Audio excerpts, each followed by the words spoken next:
sebagainya. Guru yang tenang mudah memunculkan inovasi dan ide-ide yang baik kemudian. Tenang. Itu penting. Jelas? Nah, orang yang sering zikir itu tenang. Bahkan dalam konteks ini Allah langsung memberikan gambaran ahli zikir itu bersamaan dengan ahli fikir. Jadi mustahil ada orang berzikir yang dia tumpul cara berfikirnya. Mustahil. Kata Allah, ahli zikir itu pasti pikirannya tajam. Inovasinya tinggi. Kuat dia.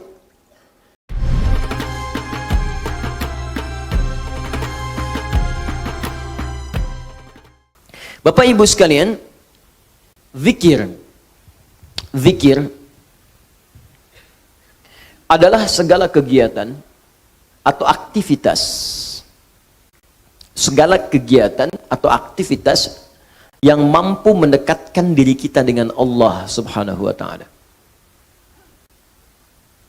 Yang mampu mendekatkan diri kita dengan Allah Subhanahu wa taala. Setidaknya zikir dalam Al-Quran itu memiliki 3 fungsi secara umum. Dia ada 3 fungsi zikir secara umum ya. Pertama, mengenalkan dan mendekatkan seorang hamba dengan Allah Subhanahu wa taala. Mengenalkan dan mendekatkan seorang hamba dengan Allah Subhanahu wa taala. Sudah?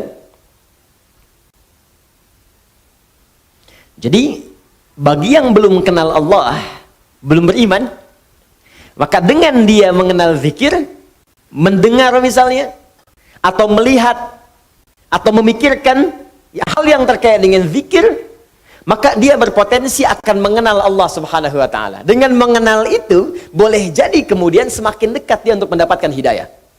Contoh, saya berikan langsung misalnya, Allah perdengarkan zikir kepada semua kalangan manusia, dan zikir ini diperdengarkan 24 jam tanpa berhenti semuka bumi. Jadi terus berputar. Apa diantaranya? Suara azan. Ya, azan. Azan itu bagi orang beriman panggilan untuk sholat. Bagus. Bagi yang belum beriman, itu pengenalan kepada Allah. Untuk diingatkan kembali bahwa dia punya Tuhan yang hak. Karena itu sholat dalam Al-Quran disebut dengan zikir. Ya, buka Quran surah ke-20 ayat 14. Ketika Allah menegaskan kemudian kepada Nabi Musa alaihissalam, kata Allah, innani anallah, la ilaha illa ana. Fa'budni wa aqimis salata li dzikri. Innani anallah, kata Allah Musa, saya Allah. La ilaha illa ana, tidak ada Tuhan yang layak disembah dan dipertuhankan kecuali saya. Anda silahkan bandingkan ya. Satu-satunya kitab suci di muka bumi yang mengatakan langsung saya Allah, sembah saya, hanya Al-Quran. Silahkan cek di kitab manapun. Anda temukan, adakah satu kitab yang mengatakan saya Tuhan, sembah saya? Silahkan cek.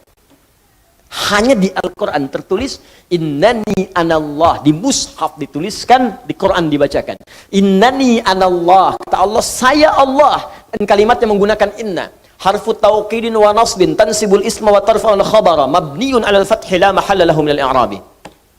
Inna harfu nasab wa tauqid, nasab untuk menancapkan sesuatu dengan kuat, tauqid untuk menguatkan apa yang akan disampaikan. Kata Allah, innani, saya ini, saya tegaskan pada kalian. Ya, tancapkan di dalam jiwa-jiwa kalian, kata Allah. Cuman saya yang Tuhan. Innani anallah, saya Allah. Quran surah ke-20 ayat 14. La ilaha illa ana, gak ada Tuhan kecuali saya. Fa'budni, sembah saya. Tunjukkan pada saya, di kitab mana ada keterangan saya Tuhan, sembah saya, kecuali di Al-Quran. Kenapa? Karena fitrah manusia, itu tidak mungkin bisa mengatakan saya Tuhan. Jadi kalau ada kitab, kemudian isinya tidak ada mengatakan saya Tuhan, ini menunjukkan kitab itu bukan berfirman dan bersumber dari Allah Subhanahu wa taala. Karena hanya Allah yang mampu mengatakan saya Tuhan. Makanya satu-satu manusia yang pernah mengaku Tuhan, kemudian menyadari dan fitrahnya menolak. Kan satu-satunya Fir'aun tuh. Direkamkan dalam Al-Quran, ana rabbukumul a'la, saya Tuhan kalian yang paling gede. Ya, lalu ketika dia akan tenggelam, bukan ralat-ralat ya Allah. Ya, al-ana hasasul haq. Di surat Yusuf muncul nih. muncul kebenaran. Ya, ketika kemudian perempuan menggoda, muncul kebenaran. Sama juga Firaun ketika mau tenggelam, alahan, sekarang nyadar kamu bukan Tuhan. Tuh. Di fitrah manusia itu nggak bisa mengaku Tuhan.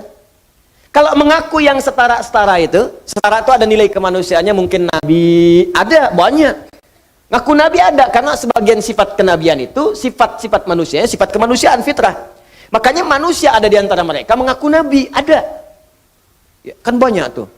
Sekarang pun ada nabi baru lagi tuh. Allahu Akbar, tiap bulan tuh. Tiap bulan ada aja yang baru-baru. Ya. Anda bayangkan, tapi mengaku Tuhan nggak ada. Karena itu cuma di Al-Quran langsung yang menyebutkan. Ini menunjukkan Quran benar firman Allah. Kata Allah, saya Tuhan, nggak ada Tuhan selain saya, sembah saya. Bagaimana menyembahmu ya Allah? Fa'budni wa aqimis salat. Tunaikan salat li dzikri, supaya engkau bisa kenal denganku, zikir.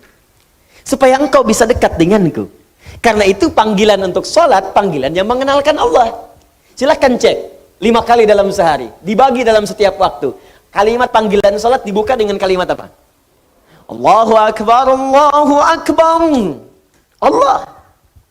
Di bagi yang belum pernah dengar Allah selama hidupnya, walaupun dia belum beriman, diperdengarkan. Allah, Allah, Allah.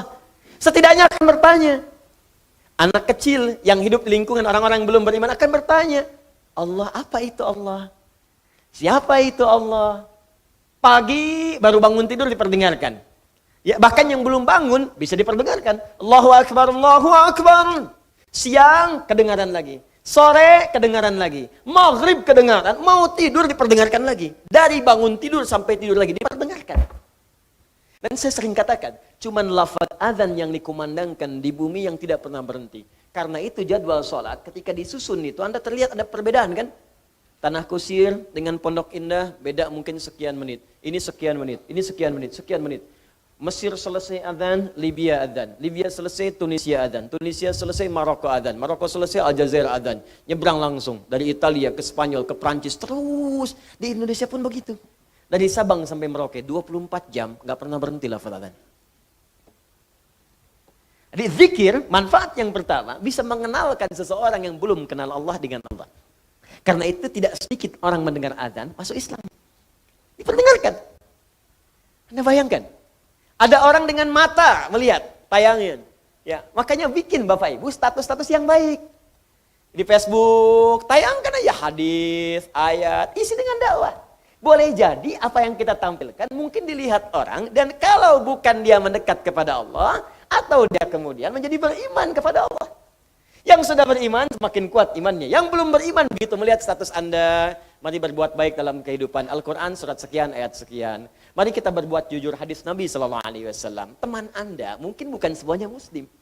Begitu melihat ajaran Islam yang sesungguhnya, dia melihat, dia mengamati, tiba-tiba besoknya dia beli mushaf, dilihat, dikaji, dan memutuskan mengucapkan asyhadu an la ilaha illallah wa asyhadu anna Muhammad Rasulullah. Karena status yang Anda tulis di media sosial itu. Maka ketika dia beramal selama hidupnya, Anda mendapatkan bagian dari semua pahala yang dia dapatkan. Cuman satu yang Anda tuliskan. Ini bikin status, Tanah Kusir macet ya. Apa yang didapatkan? Nggak ada yang dapat gitu kan. Ini zikir. Jadi bagi yang belum kenal, kenalkan. Bagi yang sudah kenal, maka zikir ini akan mampu mendekatkan pelakunya semakin dekat dengan Allah Subhanahu wa Ta'ala.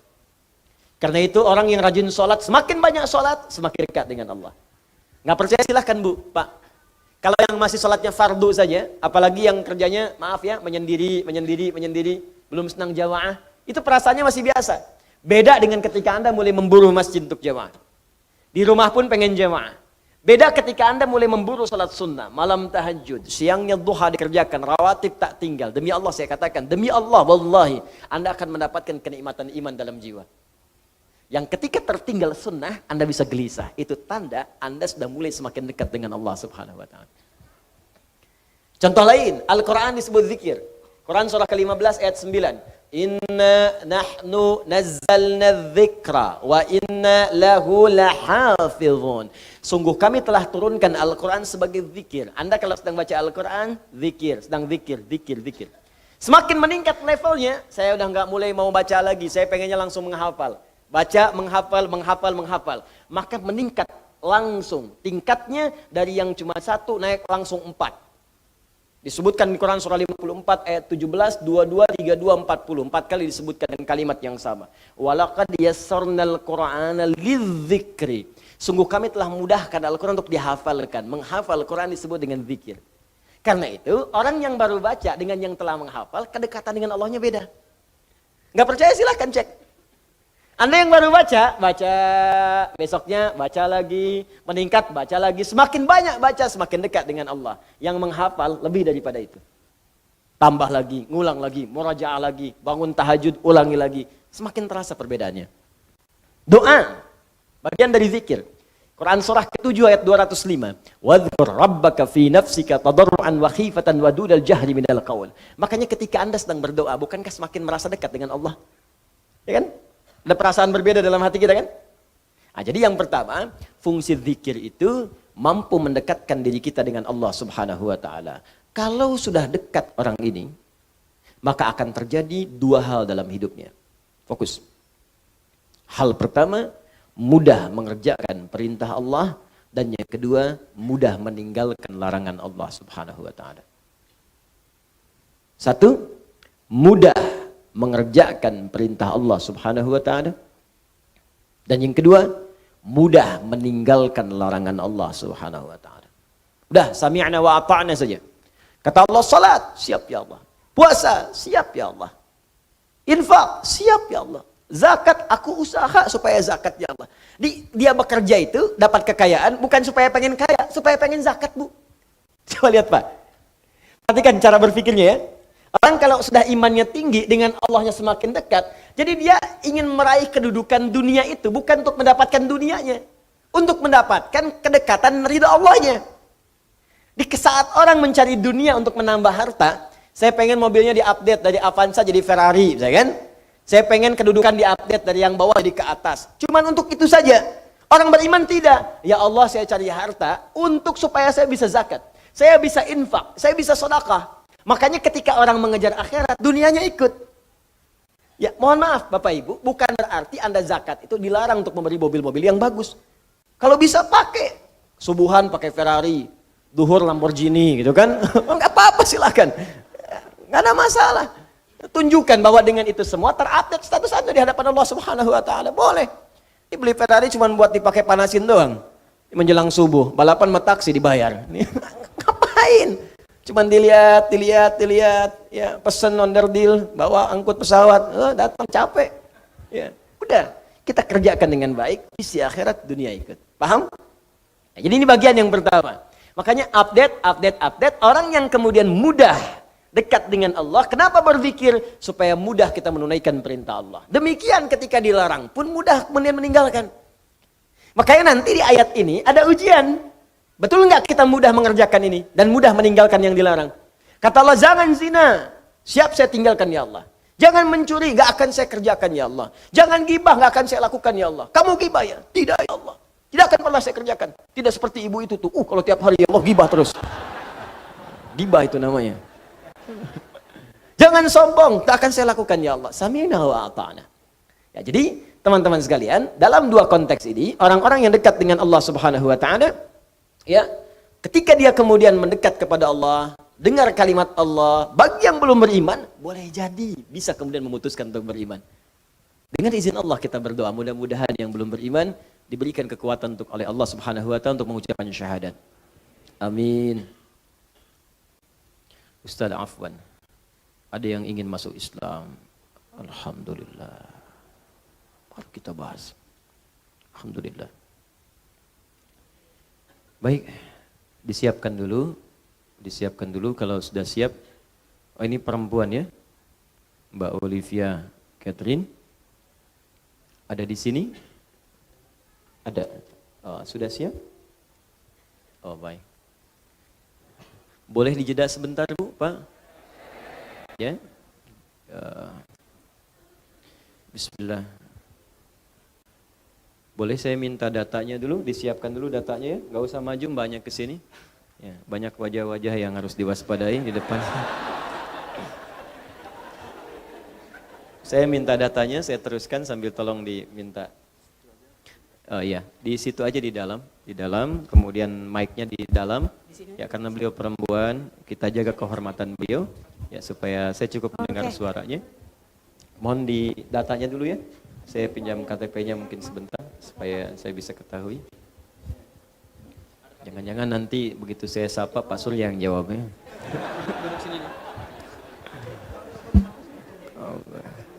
Astagfirullah. Saya teruskan ya sambil kita menunggu. Alhamdulillah, alhamdulillah, alhamdulillah. Wala haula wala quwwata illa billah. Jadi, maaf, semakin dekat dengan Allah, semakin mudah meninggalkan larangan. Jadi kalau pengertian terbaiknya begini, kalau Anda susah meninggalkan larangan Allah, berarti Anda belum dekat dengan Allah. Itu Pak. Bu, kata Allah jangan gosip, masih gosip, Anda belum dekat dengan Allah. Jangan berselisih, masih berselisih. Anda belum dekat dengan Allah. Jangan mencuri, masih mencuri. Jangan korupsi, masih korupsi. Jangan mencela, masih mencela. Jangan ribut, masih ribut. Berarti belum dekat dengan Allah. Sebab kalau sudah dekat dengan Allah itu mudah mengerjakan perintah, gampang meninggalkan larangan. Itu prinsipnya. Karena itu kata Allah, saya turunkan di satu surat. Satu ayat belum cukup, 2 ayat. 2 ayat belum cukup, 3 ayat. 3 ayat belum cukup, 4 ayat. Nih sekarang kalau 4 ayat belum cukup, saya turunkan satu surat. Suratun anzalna. Sesurat saya turunkan. Ujungnya la'allakum tadhakkarun. Dengan satu surat ini kamu belajar supaya dekat dengan Allah. Jadi kalau saya sudah turunkan satu surat belum dekat juga, kata Allah, perlu saya turunkan berapa surat lagi? Ya. Ini bagian pertama. Jadi kita evaluasi dulu sebelum kita lanjutkan. Bagian pertama tentang zikir dengan segala detail dan pengertiannya. Apakah sampai dengan pagi ini? Baik, perintah dan larangan itu sudah mudah kita kerjakan untuk perintah dan mudah kita tinggalkan untuk larangan. Kalau belum, berarti ada bagian zikir tertentu yang belum kita sempurnakan pelajarannya. 2. Zikir bermanfaat bisa melahirkan ketenangan yang dalam pada jiwa. Membuat hati lebih tenang. Dalilnya ada di Quran surah ke-13, Ar-Ra'd ayat ke-28. Di pertengahannya. Ala bi dzikrillahi tatma'innul qulub. Ala harful ihbari wat tawkidi. Harful ikhbari wat tawkidi. Huruf yang digunakan untuk menyampaikan informasi dan menguatkan apa yang akan disampaikan itu. Ala, demikian cara menerjemahkannya. Aku beritakan pada kalian dan aku tegaskan. Bidzikrillahi, jika kalian benar zikirnya kepada Allah. Dengan berzikir yang benar itu, karena ba itu di sini bisa berfungsi sebagai isti'anah, bisa musahabah, bisa ilsaq, bisa juga Bapak Ibu sekalian, hati-hati taukid. Taukid. Kata Allah saya tegaskan. Ya isti'anah, meminta bantuan. Dengan kalian zikir, minta bantuan kepada Allah itu dengan zikir. Ya, atau musahabah, mendekat kepada Allah. Dengan mendekat kepada Allah lewat zikir, tatmainnul qulub, maka dampaknya akan menenangkan kepada jiwa, kepada hati. Makanya orang-orang yang sering berzikir dan bagus zikirnya, karena dekat dengan Allah, hatinya tenang Pak. Bu. Nah karena itu semua amalan zikir membuat kita tenang. Saya tuh nggak bosan mengatakan, kalau Anda sedang gelisah, cari amalan zikir dan dengan itu otomatis kita tenang.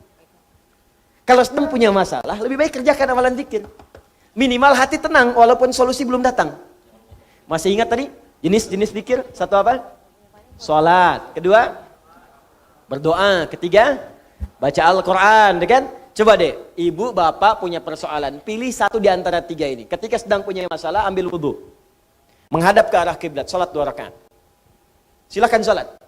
Salat wudhu kah, ke masjid tahiyatul masjid kah, salat aja dulu. Begitu Anda salat, demi Allah saya katakan. Demi Allah saya katakan, kalau salat Anda benar, seketika hati Anda saat salat menjadi tenang. Bahkan masalah bisa tumpah saat sujud di atas sajadah. Betapa banyak persoalan sulit itu hilang seketika dengan hanya menghamparkan kening kita di atas sajadah. Tapi banyak persoalan yang kecil menjadi besar. Karena dipersulit dengan adu argumentasi yang tak berujung. Kan Papa katakan begini, Ma. Iya Mama kan sudah ingatkan juga. Tapi kan Papa begini. Gak pernah selesai. Ada orang yang cuma bangun takbir Allahu Akbar. Kemudian sujud. Dia tekankan keningnya di sajadah itu. Dia curahkan perasaannya, mengalir air matanya. Begitu salam, assalamualaikum, pasrah jiwanya, tenang hatinya. Walaupun solusi belum datang, tapi ketenangan itu sudah ada. Dan ketenangan itu setengah dari solusi. Makanya orang tidak ingin kehilangan ketenangan. Orang lebih baik berkurang dunia dibandingkan hilang ketenangan. Cek kalau nggak percaya, cek ya. Anda pilih mana? Kaya tapi gelisah atau miskin tapi tenang. Jangan pilih yang ketiga. Kaya tapi gelisah atau miskin tapi tenang. Pilih.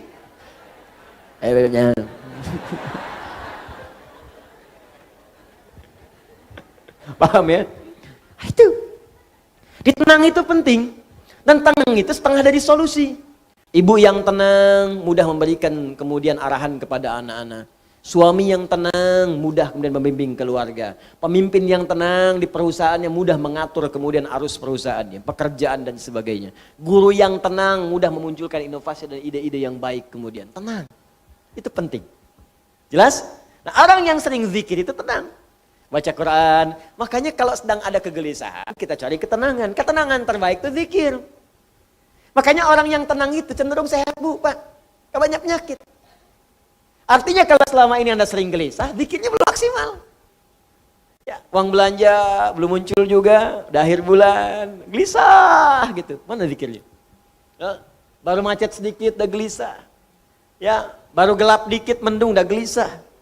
Ya, ya Allah panas sekali, kapan hujannya? Kasih hujan, ya Allah, kok hujannya gede banget. Maunya apa? 3, ini yang paling hebat. Yang jarang banyak orang ketahui. 3, berzikir kepada Allah bisa meningkatkan kecerdasan dan menambah pengetahuan. Bisa meningkatkan kecerdasan dan menambah pengetahuan. Bahkan dalam konteks ini Allah langsung memberikan gambaran ahli zikir itu bersamaan dengan ahli fikir. Jadi mustahil ada orang berzikir yang dia tumpul cara berfikirnya, mustahil. Kata Allah, ahli zikir itu pasti pikirannya tajam, inovasinya tinggi, kuat dia. Karena itu di Quran surah ketiga Ali Imran ayat 190 sampai 191 disandingkan bagaimana kekuatan ahli zikir yang meningkat kecerdasannya itu berlipat-lipat. Inna fi khalqis samawati wal ardi wa ikhtilafil laili wan nahari la ayatin liulil albab. Siapa ulul albab di situ? Alladzina yadhkurunallaha qiyaman wa qu'udan wa ala junubihim. Belum berhenti, setelah itu wa yatafakkaruna. Kemudian fi khalqis samawati wal Rabbana ma khalaqta hadza batila. Perhatikan, pertama disebut ulul albab, yang kedua disebut sering berpikir, berinovasi, merenungkan, kontemplasi. Siapa itu ulul albab? Bapak Ibu tahu kelapa enggak? Kelapa. Jangan katakan wallahu alam, kelapa. Kelapa. Tahu buahnya? Buah kelapa. Baik, buah kelapa itu kan ada kulit yang kasar yang luar kan? Baik ya? Baik, kemudian kalau dibuka serabutnya, serabut dibuka, ada apa dalamnya? Baik, batoknya masih keras kan? Baik, kalau batoknya dibuka lagi ada apanya? Dagingnya kan? Buahnya itu sama kulitnya tadi, Bu, ya. Nah, jadi kalau Ibu ada buahnya berarti keluar lagi dari awal ya. Ada dagingnya, ya kan? Begitu dibuka udah batok, kok kulit lagi? Maaf ya, maaf. Saya agak detil kalau ke situ. Dibuka ada apa ya tadi? Dagingnya. Begitu dagingnya kemudian mau dimakan, di dalam daging itu ada apa lagi? Air. Nah, di dalam air itu ada apa lagi? Panas. Bukan, ada bagian yang lembut, yang putih itu. Tahu? Nah, itu yang disebut lub dalam bahasa Arab. Lubun. Jamaknya albab. Lub itu yang paling dalam dari sesuatu. Lub. Jadi kalau kita belajar itu, ada orang yang masih menangkap kulitnya luarnya. Ustadz dan nerangin sampai 2 jam. Ini kemana sih arahnya nih? Masih di kulit. Masih serabut tuh, masih serabut. Iya kan? Oh, zikir. Patok. Dengan oh, dekat dengan Allah, daging. Allahu Akbar, sami'na wa ata'na. Itu ulul albab. Lu bagian dalamnya. Bahkan ada orang yang baru disebutkan satu huruf, satu kalimat, dia sudah paham. Oh, ini arahnya akan ke sini. Ada orang-orang, anak-anak yang belajar, baru disebutkan judulnya ini, sudah terbayang di kepalanya. Pembahasannya 1, 2, 3, 4, 5, 6. Ulul albab. Ya, ketika seseorang baru berpikir untuk tafsir, ada orang diberikan oleh Allah keistimewaan untuk ta'wil. Ketika seseorang baru berpikir, perjalanan akan ditempuh dari Bandung, kemudian ke Jakarta dalam waktu 3 jam. Ulul albab, bagaimana kosornya? Sudah tersusun oleh dia. Bahkan ada yang sudah memetakan kilometer sekian, kosor, jamak kosor, sekian, macet sekian, ulul albab. Ada orang terpikir untuk masuk kampus saja. Saya akan masuk kampus A misalnya. Atau ada yang mengatakan saya, kuliah kemana nanti? Nanti aja deh. Itu belum sampai Batok. Baru naik tuh. Ya, baru naik. Pohonnya jadi belum. Kalau sudah dia berpikir sampai dari atas dulu, saya ingin jadi ini. Kuliahnya ke sini, ininya ini. Sampai kampus pun dia ikuti. Saya pengen kuliahnya di kampus ini, kurikulumnya dia ambil, dosanya dia lihat, tuh semua. Ulul albab. Ulul albab. Nah, orang yang ulul albab ini kebiasaannya, Allahu Akbar. Dia merumuskan sesuatu dengan teliti, terfikir. Jadi kalau dia jadi pengusaha, runtut usahanya. Ini modalnya, ini sekian, keuntungan sekian, tantangan sekian, ini sekian, visinya begini, ini. Gup, mulai, jalan. Dia jadi pemimpin, dia rumuskan. Berapa yang saya pimpin? Objeknya mana? Berapa kalangan? Ini karakternya apa? Ini bagian apa? Ini bagian apa? Ini yang harus dirumuskan. Ada. Ini yang harus saya lakukan. Jadi guru, apa yang mau saya terangkan? Targetnya apa nih? Murid bisa ini, bisa sholat. Oh, fikih sholat yang diajarkan. Apa yang target yang harus disampaikan? Bikin kurikulumnya. Begini. Dalilnya begini. Caranya begini. Bacaannya begini. Hikmahnya begini. Turunkan. Ulul albab. Jadi kalau karakteristik ulul albab ini hadir dalam jiwa kita, maka hidup kita akan jadi terarah dan semua apa yang kita kerjakan pasti sukses. Karena itu, perhatikan baik-baik. Ibu, Bapak masih ingat jenis dzikir pertama yang saya sebutkan tadi apa? Salat. Salat menjadi amalan pertama yang Allah perintahkan kepada Nabi Muhammad SAW untuk dikerjakan oleh para umatnya dari kalangan sahabat sebelum hijrah ke Madinah.